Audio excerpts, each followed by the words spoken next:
Hey, I promise bariatric recipes. If you're seeing this, this is a successful attempt at a bariatric beef stroganoff. My mom growing up used to make a really good beef stroganoff, and I literally haven't had it at all in years. I was reminded of it like 2 weeks post-op, and obviously can't eat it. I technically am not supposed to eat it now. So I did some research on good bariatric swaps. So let's cross our fingers this works out. I guess you can follow me along, and obviously if it's posted, feel free to make it. For the record, this is not dirty, it's just old and rusted. We live in a rental and it is not updated. So I have 1 pound of lean ground turkey. I'm gonna go ahead and put in one of my pans by itself.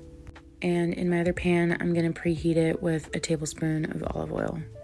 You're gonna see me write on this paper quite often. This whole thing was truly an experiment. I just simply wanted beef stroganoff, looked up a recipe, and spent hours trying to find the best bariatric swaps. Which surprisingly wasn't that difficult, it normally is. In the pan with the ground turkey, I'm putting about 1.5 tablespoons of Worcestershire sauce. And then in my other pan, I'm going to roughly dice up half a yellow onion.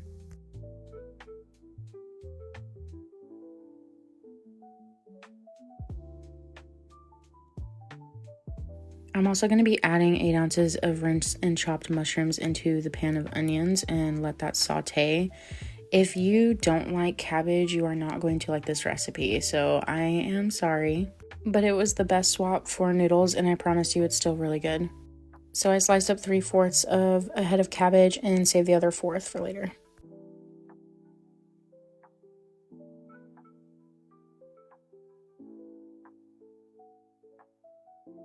I ended up adding half a tablespoon of Worcestershire sauce to my pan of veggies so it could absorb it, along with pepper and salt. I like a lot of pepper. In total, I think I ended up using about 2 tablespoons of pepper and half a tablespoon of salt. If you're nervous about seasoning it, just wait till the end and it'll be okay.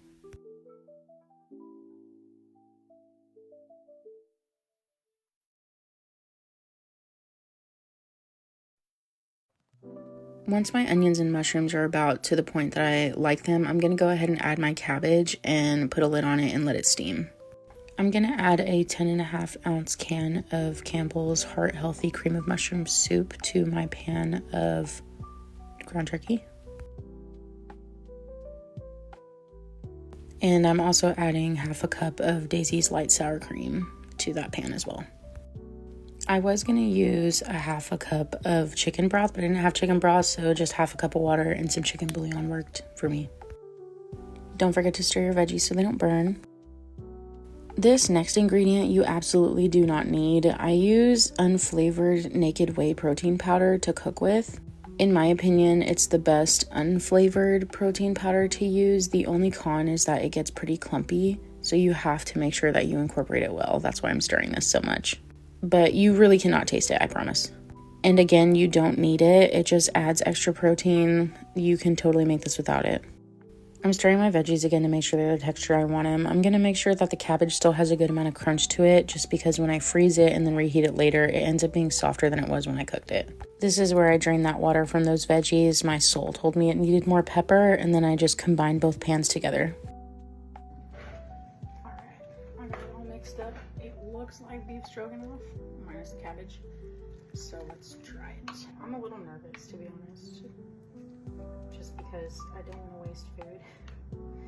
And I mean, I'll eat it just because I'm not going to waste it, but if it's bad, so let's just be hopeful.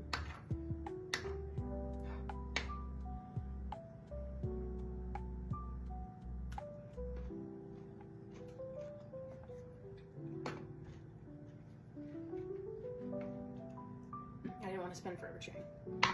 It is not my mom's beef stroganoff, but considering it's a bariatric recipe with no noodles, it's actually really, really good. So I will be posting this.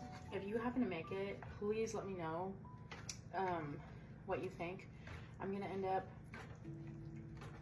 splitting this up, freezing it. That way I can pop it in the microwave, take it to work, whatever.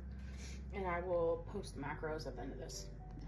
And I just wanted to come say it's also husband approved. He liked it, and he even told me he would eat some for lunch. So this probably isn't all gonna go to me, but I'm going to make that a win because my husband's pretty picky. He might be a little upset that I said that. He's not picky, but he's, you know.